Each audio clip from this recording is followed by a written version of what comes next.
This was a storybook that I had when I was very little, and it was very old, and I think it belonged to my big brother and sisters.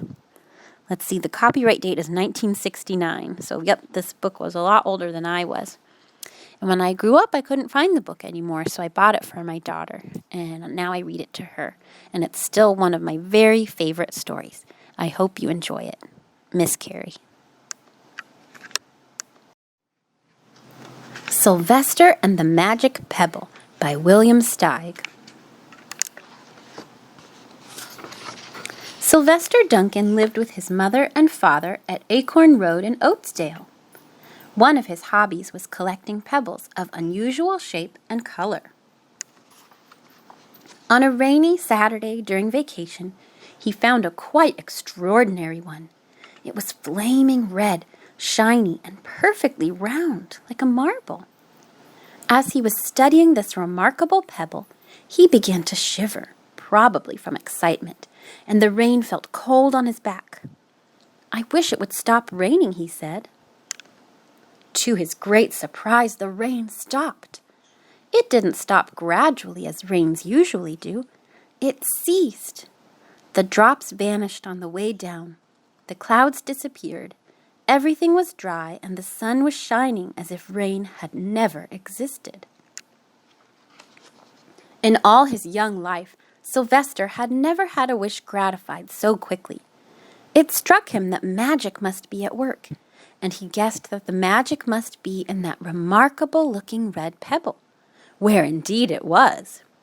To make a test, he put the pebble on the ground and said, "I wish it would rain again." Nothing happened.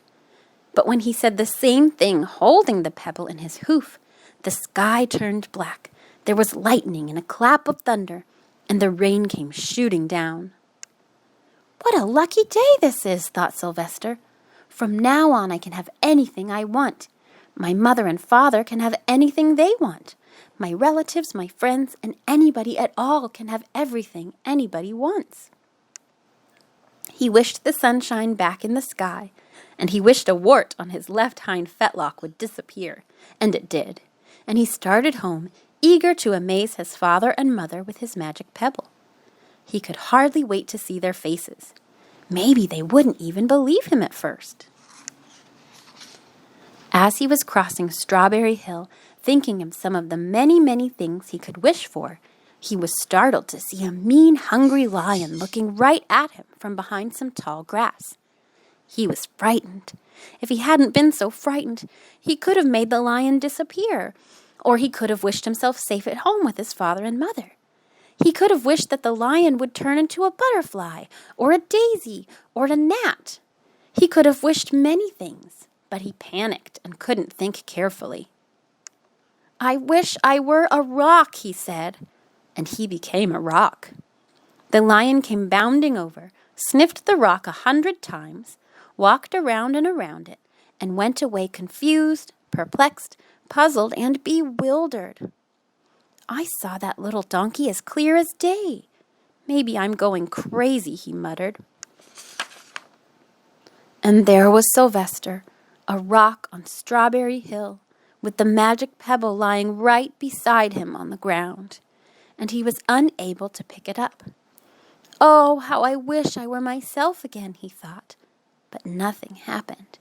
He had to be touching the pebble to make the magic work, but there was nothing he could do about it.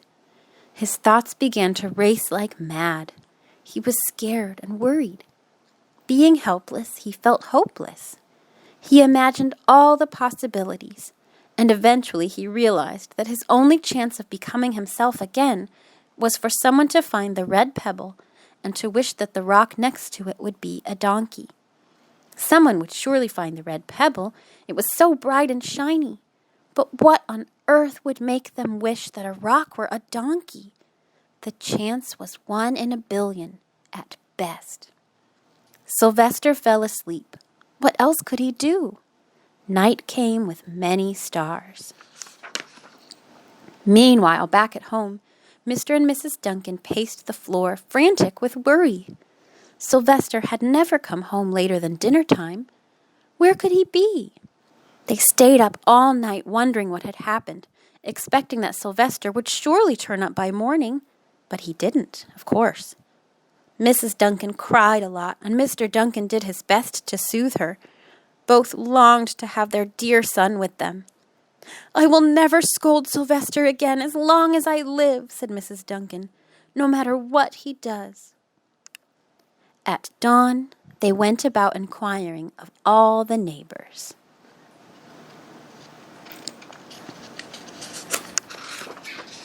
They talked to all the children, the puppies, the kittens, the colts, the piglets. No one had seen Sylvester since the day before yesterday. They went to the police. The police could not find their child. All the dogs in Oatsdale went searching for him. They sniffed behind every rock and tree and blade of grass, into every nook and gully of the neighborhood and beyond, but found not a scent of him. They sniffed the rock on Strawberry Hill, but it smelled like a rock. It didn't smell like Sylvester. After a month of searching the same places over and over again, and inquiring of the same animals over and over again, Mr. and Mrs. Duncan no longer knew what to do. They concluded that something dreadful must have happened, and that they would probably never see their son again, though all the time he was less than a mile away. They tried their best to be happy, to go about their usual ways. But their usual ways included Sylvester, and they were always reminded of him. They were miserable. Life had no meaning for them any more. Night followed day, and day followed night, over and over again. Sylvester on the hill woke up less and less often. When he was awake, he was only hopeless and unhappy. He felt he would be a rock forever, and he tried to get used to it. He went into an endless sleep. The days grew colder. Fall came with the leaves changing color. Then the leaves fell, and the grass bent to the ground. Then it was winter. The winds blew this way and that. It snowed. Mostly the animals stayed indoors, living on the food they had stored up. One day a wolf sat on the rock that was Sylvester and howled because he was hungry. Then the snows melted. The earth warmed up in the spring sun, and things budded. Leaves were on the trees again. Flowers showed their young faces. One day in May, Mr. Duncan insisted that his wife go with him on a picnic. "Let's cheer up," he said. "Let us try to live again and be happy, even though Sylvester, our angel, is no longer with us." They went to Strawberry Hill. Mrs. Duncan sat down on the rock. The warmth of his own mother sitting on him woke Sylvester up from his deep winter sleep. How he wanted to shout, "Mother! Father! It's me, Sylvester! I'm right here!" But he couldn't talk. He had no voice. He was stone dumb.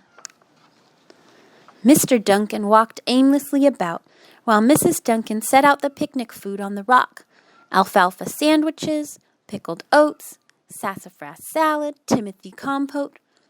Suddenly Mr. Duncan saw the red pebble. "What a fantastic pebble!" he exclaimed. Sylvester would have loved it for his collection. He put the pebble on the rock. They sat down to eat. Sylvester was now as wide awake as a donkey that was a rock could possibly be. Mrs. Duncan felt some mysterious excitement. "You know, Father," she said suddenly, "I have the strangest feeling that our dear Sylvester is still alive and not far away."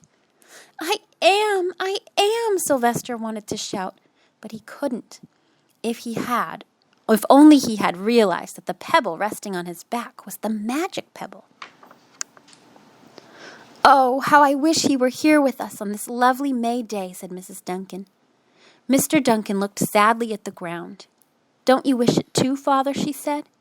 He looked at her as if to say, "How can you ask such a question?" Mr. and Mrs. Duncan looked at each other with great sorrow. "I wish I were myself again. I wish I were my real self again," thought Sylvester. And in less than an instant, he was.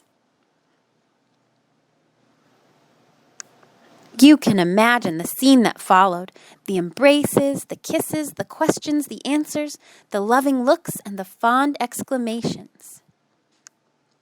When they had eventually calmed down a bit and had gotten home, Mr. Duncan put the magic pebble in an iron safe. Some day they might want to use it, but really, for now, what more could they wish for? They all had all that they wanted. The end.